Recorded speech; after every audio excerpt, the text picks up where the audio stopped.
Pessoal, é triste sempre uma derrota do Brasil no campo de futebol, mas eu queria aproveitar esse espírito para falar de um outro aspecto importante para a nossa sociedade, que é esse acordo anunciado entre a Boeing e a Embraer, que algumas pessoas viram como se fosse uma derrota, tipo derrota no futebol, e eu queria justamente comentar esse aspecto, tirando isso da cabeça de qualquer um. Eu não vejo o acordo entre a Boeing e a Embraer como uma derrota para o Brasil e gostaria de explicar a minha opinião a vocês. Vamos em primeiro lugar dar uma espiada qual é o motivo do sucesso da Embraer. Eu vejo muito mais o acordo como um atestado da inteligência brasileira e da capacidade da Embraer.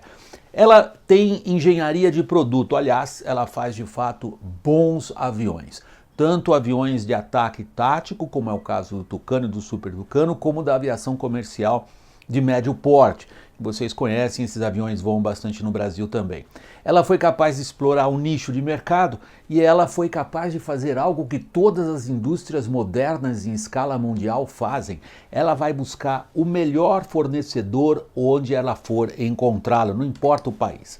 Quais são os desafios da Embraer para vocês entenderem, na minha opinião? Eu não vejo isso com desgosto nem como derrota. Os desafios são, em primeiro lugar, enfrentar os gigantes. A Embraer está entre os 4 maiores fabricantes de aviões do mundo, mas ela é muito distante dos 2 principais, Boeing, para os Estados Unidos, e Airbus, que é um conglomerado europeu que acabou de comprar uma importante indústria no Canadá e, portanto, consolidou a posição dela justamente ali, onde a Embraer gostaria de competir sozinha e não vai ser mais o caso. A Embraer tem dificuldade de acesso a financiamentos e mercados, isto é um problema de escala. E ela tem dificuldades de acesso à inovação e tecnologia, em especial à revolução digital. O que está acontecendo na aeronáutica é muito parecido com o que aconteceu em outros setores. Cada vez menos, isso na indústria automobilística, por exemplo, cada vez menos interessa a plataforma, a fuselagem, as asas do avião, os motores, e muito mais o que é a aviônica embarcada, e muito mais ainda, todos os sistemas digitais que ajudam a desenvolver e controlar os componentes de uma aeronave comercial moderna. Além disso, a Embraer depende, em boa medida, do mercado militar. Desculpem, faltou um R lá, do mercado militar. Isso significa que ela depende de governo. Mercado de defesa, mercado militar é sempre um mercado ligado a governos. Qual é o símbolo Embraer para todos nós? E eu compartilho sem dúvida desse símbolo. É o símbolo da capacidade de geração de conhecimento. A Embraer é uma das poucas indústrias que conseguiu desenvolver isso. Por exemplo, envelopes de proteção de voo, chamado fly-by-wire. Isso daí é uma tecnologia própria da Embraer que ela desenvolveu com engenheiros brasileiros. Ela é ao mesmo tempo integrada globalmente, o contrário do resto, ou de boa parte, digamos assim, para não ofender ninguém, da economia brasileira. O segredo da Embraer não é só a geração de conhecimentos, não é só a capacidade de inovação, é o fato dela se integrar globalmente, ela está aberta para o resto do mundo, portanto também aberta à competição. Ela começou como estatal, foi privatizada, mas há um símbolo de um Estado que foi capaz de induzir alguma coisa, sobretudo no setor aeronáutico de defesa, cujo símbolo é nacional, o da Embraer. E ela oferece, sem dúvida, alguns dos melhores empregos que podem existir, que é o emprego industrial de alta qualificação. Onde é que está a incerteza? Além daquelas que eu me referi da Embraer, de enfrentar os gigantes, ter acesso a mercados, ter acesso à inovação, novas tecnologias e mercados militares, sobretudo, isso é uma questão geopolítica. A incerteza está no panorama político brasileiro. Infelizmente, o debate em torno da Embraer está sendo apropriado, estão populistas se apropriando do debate da Embraer e dando evidentemente o recado errado. Vamos pegar a Embraer de volta como se alguém tivesse levado a Embraer embora. É o mesmo papo furado, absurdo, primitivo daqueles que dizem que alguém está levando o pré-sal do Brasil. Isto é uma bobagem para enganar pessoas ignorantes ou mal informadas de como funciona a economia mundial e o papel de empresas globalizadas como é o da Embraer. Os acionistas da Embraer não gostaram do preço, ok, ponto para eles. O preço que a Boeing está pagando pelas ações da Embraer para as duas juntas montarem uma terceira companhia que vai tratar da venda, fabricação, produção e serviço de aeronaves comerciais desse porte aí de 100 assentos mais ou menos, o preço é considerado baixo. Ótimo, negociem mais, é problema dos acionistas. E os detalhes técnicos a serem negociados ainda são muito complicados. Agora vamos ver o ponto que me interessa realmente nessa discussão Embraer e Boeing. O que é estratégico?